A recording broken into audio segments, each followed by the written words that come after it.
The broadcast is now starting. All attendees are in listen-only mode. Well, hello and thank you, and I apologize for the delay to TechExcel's Resolve to Simplify IT Service Management webinar. Of course, we had some technical difficulties, and we're ready to get on our way, and we will still end on time. And so this is about a 45-minute presentation, and we appreciate your patience. Thank you so much. My name is Renee Alanis. I'm the Senior Marketing Manager here at TechExcel. TechExcel is proud to host for about the 7th year in a row our monthly webcast series. We hold informative webinars on various topics once a month throughout the year. So, little logistics. There's a question tab located in the lower right-hand corner of the GoToMeeting, GoToWebinar screen. I encourage you to type in your questions there, and we will answer them all at the end of today's discussion. Feel free, anything comes up, just send us a message and we'll get through them. And if we don't get through them, if we run out of time, we'll follow up with you directly as well. I'd like to introduce today's speaker, Prince Wong. Hopefully his computer is working now. Prince is a ServiceWISE Senior Product Manager here at TechExcel. Welcome, Prince. Thank you, Renee. Are you all set? I think I'm going to turn everything over to you. Okay, if you will just make me presenter. There you go.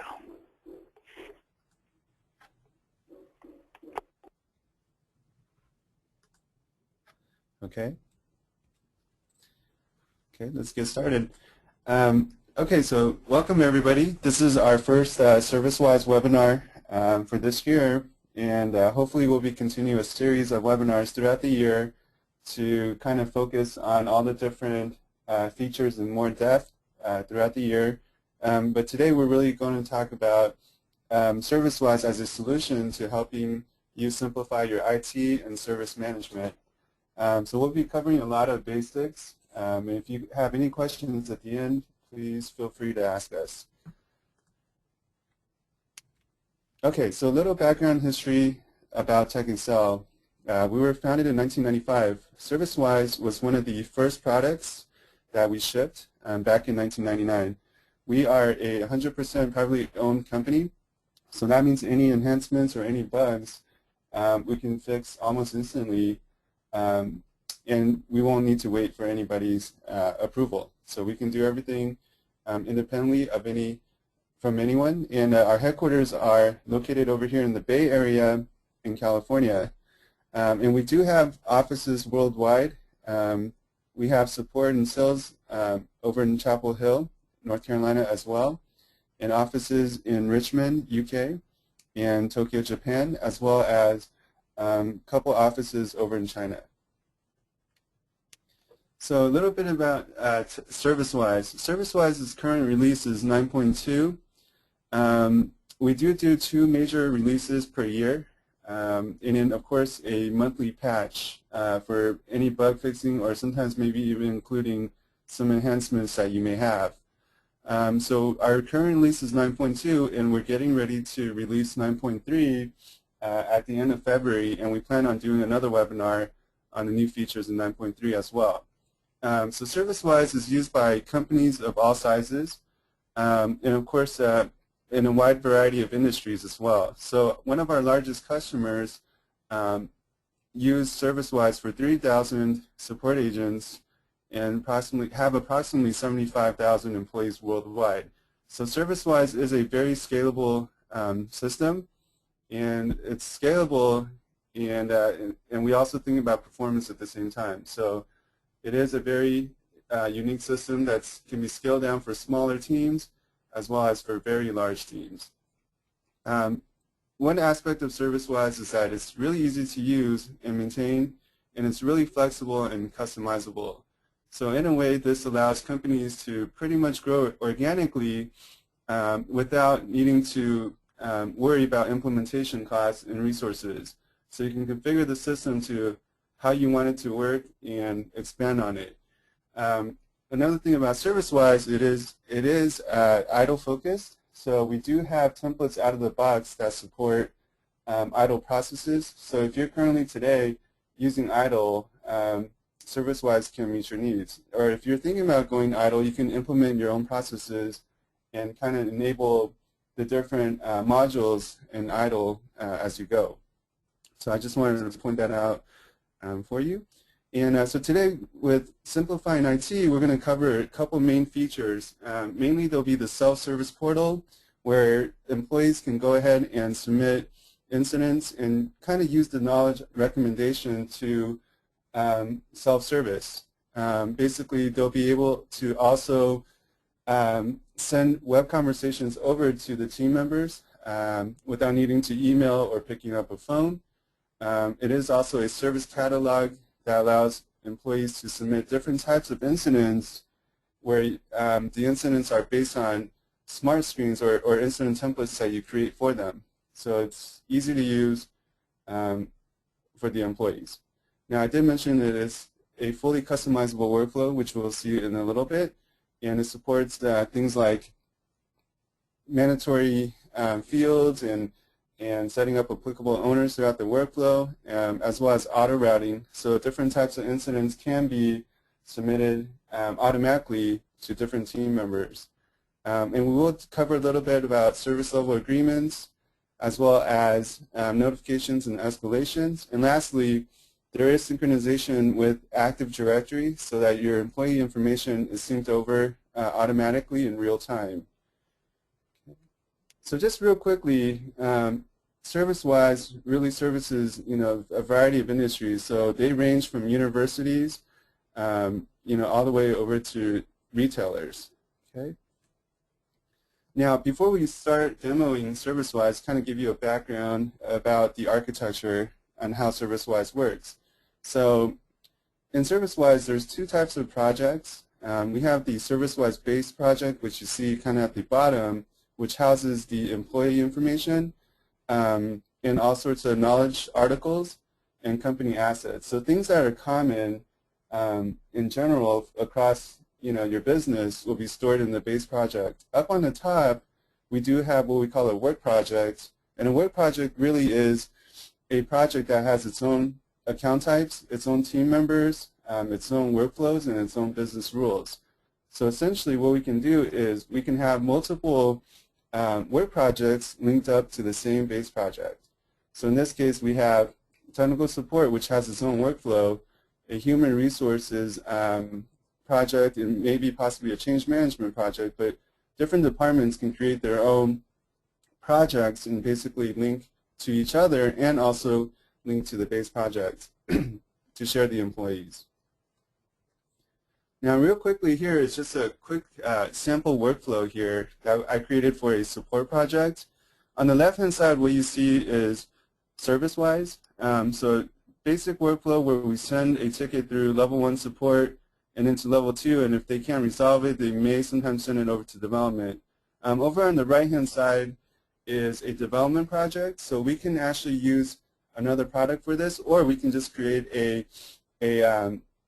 development project within ServiceWise. So essentially here, when something goes into development, we actually inter-project copy it to a different development project where it goes through its own workflow, and once it completes development, it sends that incident back and it automatically resolves, and then we can just go ahead and close. So there is a lot of integration going on here and automation. Now, taking a look at a more advanced workflow, basically what we're showing here is that for any incidents going through the workflow, you can potentially have multiple team members work on the incident at the same time. So for instance, if we have a new change request, there might be multiple events that are created to different owners that need to be done before you move it over to possibly management review. So those are called events, which we will also be able to show you in a little bit here. So regarding the support portal, just wanted to quickly show you how customizable it is. This is from one of our customers, and you can make it very simple, something that looks like this, or you can make it into something very complex where you can get all the information and publish all the information out to your employees. Okay. So now I'm just going to go ahead and jump right into the product.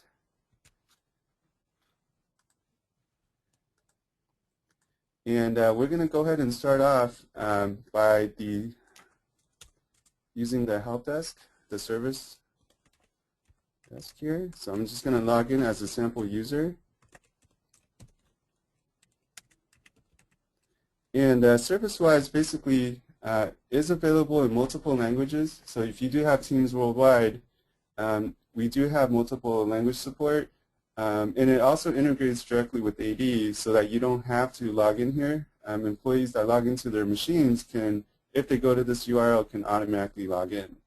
So once we log in, we're in the employee portal, and this is really where you can see a variety of information that a technician may post to you. For example, on the left-hand side, we have our company news and maybe some common forms that may be used, and a couple of different announcements. So these can be all targeted to different team members based on their account type or based on their location. Another important thing is we can actually output an email warning or an outage warning or some kind of downtime ahead of time to our employees. So here we have a warning such as email services will be down on Saturday, and that could potentially only affect maybe the West Coast. So the East Coast employees may not see this message. So it could all be targeted towards a certain group of people. Down below, we also have the different types of requests. Okay, so different types of requests that can be submitted into the team. Okay. And then when we switch over to the incident list view, basically here we can see all the incidents that Anna or the person I'm logged in as can submit or has submitted in the past. So we can easily see all open incidents that Anna currently has.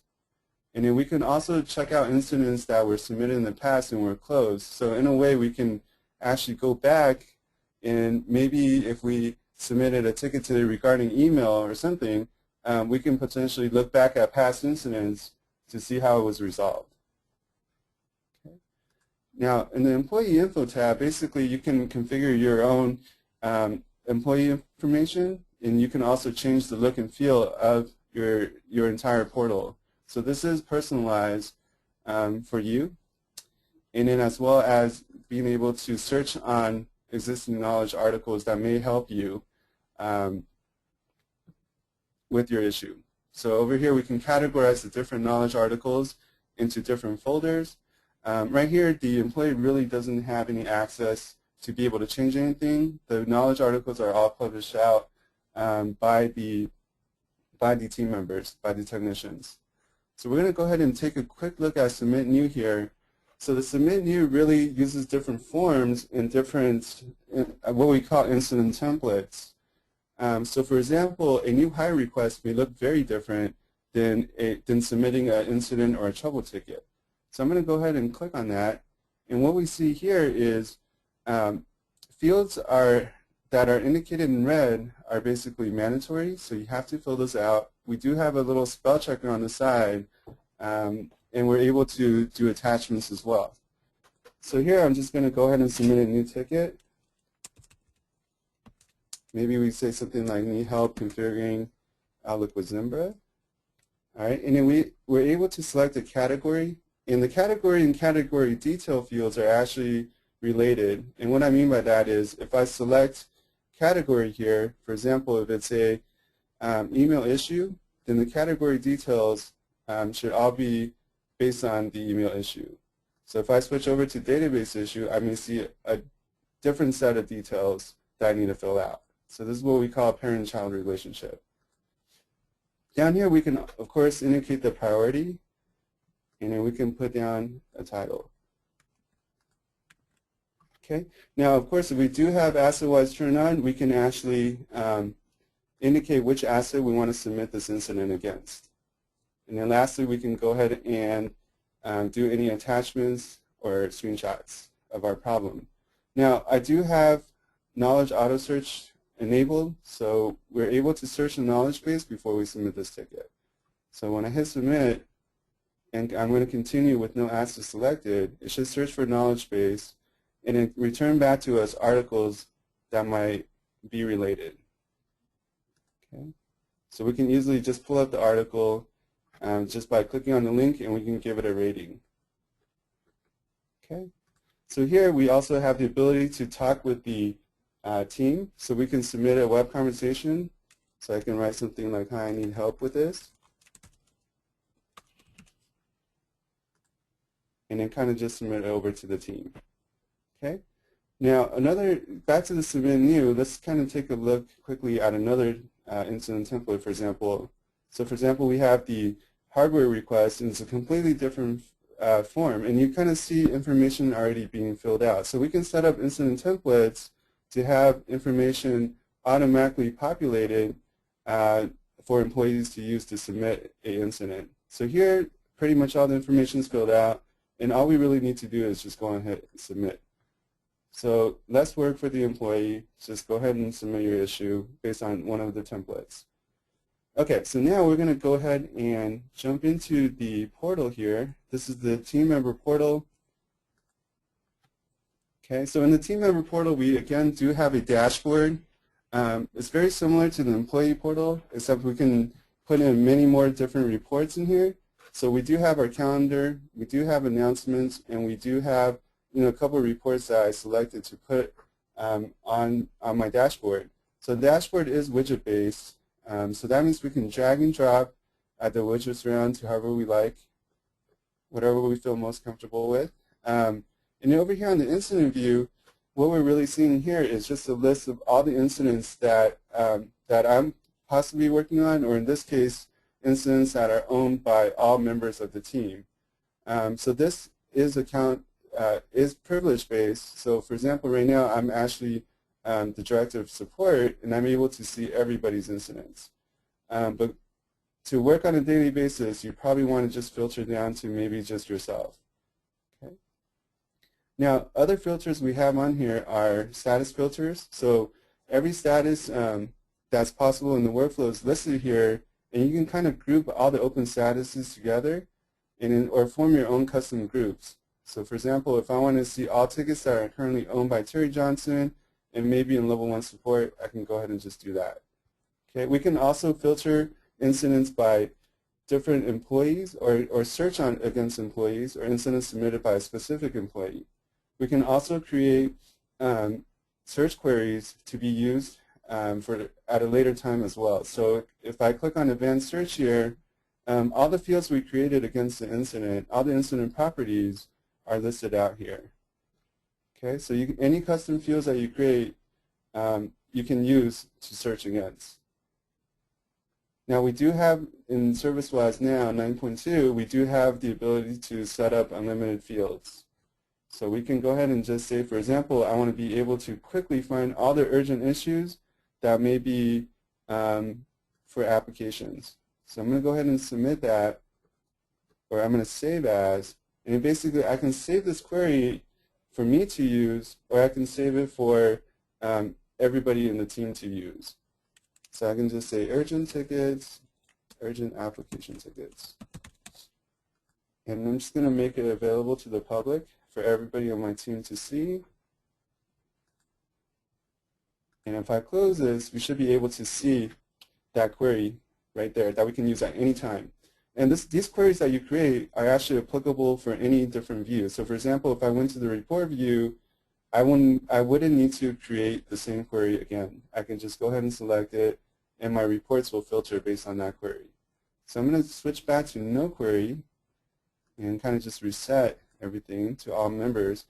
There's a couple of visual indicators here on this list. So right here, if you're looking at this flag column, it just indicates all incidents that have some kind of update on there from the employee. So these are tickets where the employee responded to you. If you, let's just say, if you had a question for them or you needed some information for them, those are tickets that they responded. And as a best practice on a daily basis, it may be in your best interest to meet SLAs to actually sort by this flag and kind of just respond back quickly to those that have updates that the employees have sent. Okay, so now other indicators are something like where we can put urgent and high issues or incidents to be marked as red or any other color you want. So we can kind of color categorize our incidents. Now, the incident list view is fully customizable, so any of these columns, you can click on the header to be able to sort, and we can right-click and be able to customize our list view. So we can include any custom fields or any fields that are in the system to be included into my list view. Okay. Now, again, if you are an admin, let's just say, you're able to apply all your changes that you make on your own list view for all of the other different team members. All right. So I'm going to go ahead and kind of click into an incident here. So this is the incident I pretty much submitted earlier. I'm going to actually filter by the latest, 1677. Okay, so when we're looking at an incident, there's a couple things here. Up on the top, where you're looking at are different transitions that you can click on to move an incident to the next status. So I'm going to go ahead and open up the admin here, where we're able to configure the different workflows. Okay. So while it's loading, I'm going to quickly describe to you what we're seeing here. On the description page, it's the same as what the employee saw. So we do have our parent-child relationship. We do have mandatory fields or invisible fields or read-only fields based on account type. We're also able to create fields that only the team members or the technicians can see and not the employee. So it's fully customizable. And now that I have the admin up, let's go right into it. So over here, I do have our base project where all the company information, common data is set up, and we do have the different work projects underneath. So I'm going to come into my incident management project and kind of go right into the workflow. So here I set up a sample workflow where we have a new ticket coming into level 1 support, and if level 1 support needs escalation, we can send it to level 2, or we can simply mark it as resolved if they resolve the ticket. Now in level 2, we could potentially trigger or need a change request. So we could potentially trigger this incident to automatically create a change request in another project. Okay, and everything and all the status are synced up. Those buttons that you did see up on the tab are actually these transition lines. Okay, that kind of help us move towards the next status. Now the workflow does have a lot of different settings, so we could support who are the applicable owners at every different status, who can change from one status to another, and support the mandatory read-only invisible fields and whatnot. So there's a lot of workflow rules. And going back into the design, it's real easy to create a workflow status. All we have to do is just right-click and add a quick state here. So for example, if I'm going to move something from level 2 to on hold, I can go ahead and do so. So we're going to go ahead and create on hold, and then kind of just drag this over here, and then we can draw that line right into it. So we can say something like, need more info from the employee.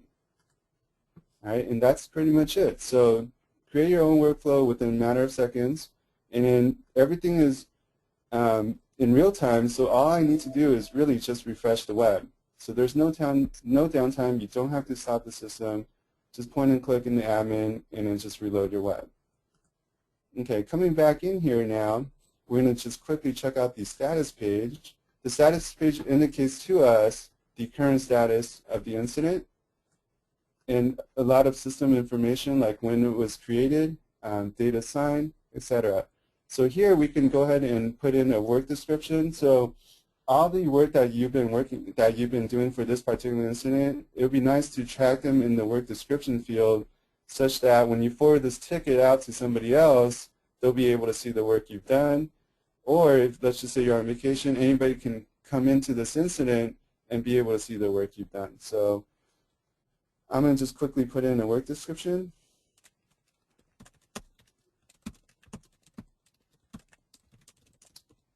Okay, and then we're able to automatically apply a support plan.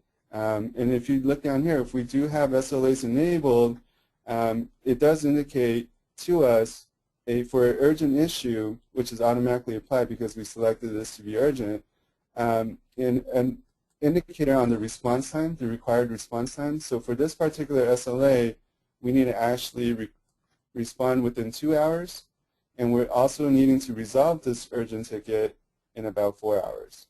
Okay, so the SLA details actually show you the total time in progress and then the total time pause. So that on-hold state that I created earlier, that might be a good state where you need to pause your SLA because you need information from the employee.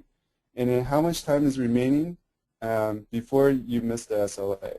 So and then how much time is remaining for resolve time as well.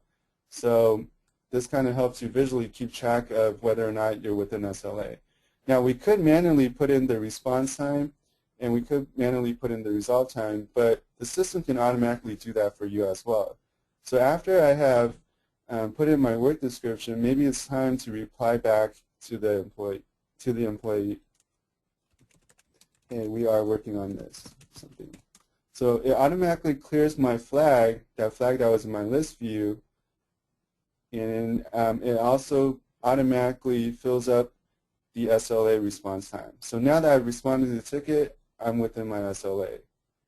Okay? And of course, there are reports that you can run to generate an SLA report against incidents, against all incidents in this project. Now, we could potentially mark this incident to not use SLA as well by using this SLA exception field. All right. Another point of interest here is the assign to. Notice that it's by auto assignment. Really, we didn't even need to know who the owner was going to be. It was going to be assigned out automatically to the appropriate team member. So for example, if we go into the admin again and we go into auto routing, we could base auto routing on availability as well. So let's just say if we have a network issue, these are the two potential team members that can own this incident. Or if we look at database issues, the database team can. Now the difference between the two here, why there's a plus sign and why these are individuals, is that a plus sign basically indicates the group. So database issues will first go to the database group, and then maybe the manager or the lead on that team will forward to individuals. Whereas the network issues, we're assigning directly to individuals. And the auto routing based on availability just really indicates when can we auto assign to this individual. So it's basically based on the fact of whether they're logged into the system or not. Okay. So let's just say Matt Peterson right now is not logged into the system. Any network issues that come in will only go to Terry Johnson. Okay? And we can also base auto routing on workload and also the different skill levels and maybe a formula combination of both. All right, so that's how auto routing works. All we have to do now is go into workflow settings and make sure we support applicable owners. We go to level 1 support, and then we basically just come into owners and we indicate who can possibly own incidents in this workflow status, and just go ahead and select auto assignment, and then the default owner will be auto assignment. So let's take a look at how that works. So if I come back into the employee portal now and I'm submit a trouble ticket, and I'm just going to put in SQL Server issue. So here the employee doesn't need to know who's going to be working on the ticket. And I'm just going to go ahead and select database issue. Just pick something here. And then just go ahead and not enable the knowledge base. And then go ahead and submit. And then now when we come back in and look at our incident list view, we see SQL Server issue, and it's assigned directly to the database team. So we can auto-assign at different workflow statuses as well. Okay, coming back into the incident, we're able to also see a full history. So let's just say if I forward this to level 2, put in I can potentially use auto assignment here or forward to an individual or put in a work description. I'm going to go ahead and hit save. Now I'm going to come back into the history now, and you'll see a workflow history graph of what's happened to this incident. So we can see the incident was first submitted to level 1. It's owned by new incidents, and then let's just say a lead such as Terry Johnson forwarded the incident over to Matt Peterson. So here we're able to see a full changelog and also the work history, all the notes that all of the team members have put in for this particular incident. Okay, and real quickly, at any time we can click on web conversation to reply back to the employee, or we can go ahead and send an email with a knowledge article that may help the employee resolve their issue. So that's a way to communicate. Now I'm going to quickly jump over to events. Events are basically subtasks that need to be worked on before an incident can change status and whatnot. So we're going to go and take a quick look back at the employee web portal again, and we're going to submit new. This time, however, I'm going to submit a new hire request. So I'm going to just put an onboard request here, and then what the name is. So I'm going to put in my own name here. And then basically the department, just say engineering, and then when the start date will be. So I'm going to say tomorrow. Okay. Now I'm just going to copy this. Now if you notice, we do have another question here where we're able to submit with a form. So not only do we fill out these fields, but we can go ahead and fill out a form as well. So if I hit submit, this is a form that needs to be filled out for an equipment request. And what happens is this form will actually become an attachment. Now forms in the system can be used in a wide, in a lot of ways basically. So we can actually use the forms for equipment requests or maybe even customer surveys or employee surveys. Okay, so we're going to go ahead and just fill out some details here, just the mandatory fields, and I'm going to go ahead and hit submit. And a form is now attached with the new hire request. So anytime either the employee or the technician could click on the form to see the details. Okay, so now that this onboard request has been submitted, we can go back into the portal, and I'm just going to switch out of this project and right into our HR onboarding project. So in this project, it's a completely different workflow and a completely different set of team members, which is it's completely separate from our incident management project. Okay, so this workflow is really simple. Just a new hire request comes in as a new hire request in that status, and potentially, if we need to purchase equipment, or while we're purchasing equipment, and then basically the request is complete and the request is closed out. Okay, so a completely different workflow with a different set of team members. Now, when I come back in here, in this project, we do have subfolders turned on, so we can kind of group the incidents by these folders over here on the left. So when we're looking at an onboard request, really back to the events, you can kind of see all the different events or subtasks that were created. So these events were actually assigned to different owners that needed help to successfully onboard Prince. So we need to basically create an AD account. We need to set up the email, and that's owned by Terry Johnson. If we need to set up a phone system or a phone number for this guy, it's assigned to the telecom group, or if we need to order a laptop, etc. Those are all, these events are all owned by different owners. So potentially an incident that comes in or a request that comes in can be worked on by multiple people. Now, there is some kind of workflow that's set against this. So for example, if I go into Terry Johnson's event, and let's just say I go ahead and close this event, let's just say I finished working on this, I'm going to go ahead and hit submit. And then notice that it will automatically create 2 additional events. So these events will be created based on the completion of this current event. Okay, so that means here we're going to send a new hire form out, going to send some IT policies, and grant access to some applications and whatnot. Okay, so these events are really powerful. As you're closing events, it could potentially change the parent incident status. It can also automatically forward the incident or request to a different owner as well. So we're going to just quickly refresh this, and now we have a new set of events. And basically, let's go ahead and hit onboard request and send it over to maybe equipment needed. So purchase request, I'm going to say need a new laptop. I'm going to go hit save here, and notice it will automatically close some of the events that are open right now. But if you can also enforce to have the events to be closed or to remain open before you can make any more changes. So here I'm auto-closing the events that are open, but more importantly, I do have a new set of events where I need the manager to approve of this purchase. So we're going to go ahead and hit continue here. And once we hit continue, that request, the manager approval has come out. So we got an approval request here. And basically this could be assigned to somebody that's actually not in the system as well, to non-licensed users. So what's going to happen is I have email notifications turned on. So I should be able to come in here and kind of just look at my notifications. And everything that I was doing, basically I set up different email rules. So we can quickly open this and then kind of see a request to the manager. Okay? So they have the ability to, from their email, without logging into the system, to either approve of this request or reject it, which should automatically change the workflow status as well. Okay? And once, for this particular case, I'm just going to reject it.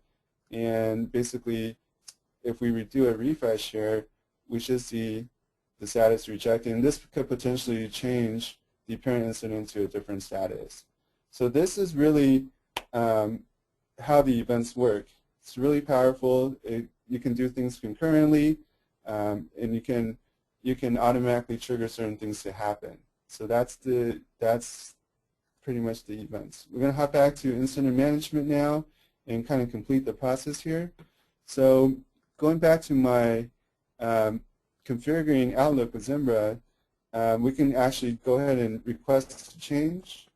Okay, let's just say for some reason we needed to request a change. So we can save this, and it will actually submit a change request to the change management project. Okay, so we're going to hit continue, and then we can actually see in the change management project, it's a different set of workflow. It goes through the advisory board, and eventually the change gets implemented, and it will automatically change the status back. I probably will not have enough time to show you that today, but we're going to go ahead and just manually and say change has been implemented, hit save, and then now we're going to notify the employee that the change is completed, and notice the event gets automatically created to call the employee to let them know. So we're going to continue. Along the ways, as we're forwarding things, we're also able to track our time too. So we're able to record, if this service track module is enabled, record how much time we spent against the incident based on different categories. Maybe development work, maybe troubleshooting, etc. We can record different time entries, and then of course we can record time against events as well. So I'm going to go ahead and hit resolved here, and just basically close this incident. This should be resolved now. And basically an incident notification will go out to the employee. So I'm going to go ahead and save this. And notice I can't really close it because I haven't indicated to the system that I've called the employee. So we're going to just make sure we come into the events, and we're going to say, all right, we did do our call, so we're going to go ahead and submit. Okay, so now I should be able to resolve. Okay, and then hit save. And then now a customer satisfaction survey is generated. So events are automatically created during different workflow statuses. And I think I'm going to go ahead and just show you real quickly. Hopefully I have this. Quickly show you the survey. Actually, I don't have it. Apologize for that. But I'm going to quickly wrap this up by going back to my slides here and kind of just show you what's going to happen here in 9.3. Okay, so in 9.3, we are going to focus on over 50 customer features, all right? And then we have completed our CustomerWise and DevSuite integration. So that means CustomerWise or ServiceWise, we can submit incidents or enhancements directly into our requirements management system. Now, if you are an existing customer, you are probably aware of some of the Java pains that we've been having. So coming in 9.3, we're going to be removing Java completely. We're also going to be updating our reports to use Silverlight. So again, Java is going to be removed, and all the reports are going to be refreshed with better graphics and whatnot using Silverlight. All right. We're also going to have a fully customizable customer and contact GUI, support standard lookup fields, and then updates to our project plan. And lastly, kind of want to conclude and leave some time for questions.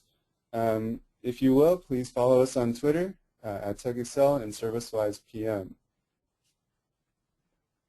Renee, back to you. Okay, thank you. We have several questions. Let's see if we can get through some of them. We'll go through all these right now. So one question is, does the knowledge base module need to be added to create knowledge base documents, or is this part of ServiceWise by default? This is part of ServiceWise by default. Okay. So anyone who gets this automatically will get our knowledge. Will automatically get it, yes. Does ServiceWise support a time and motion analysis on workers or by incident? It's actually by incident.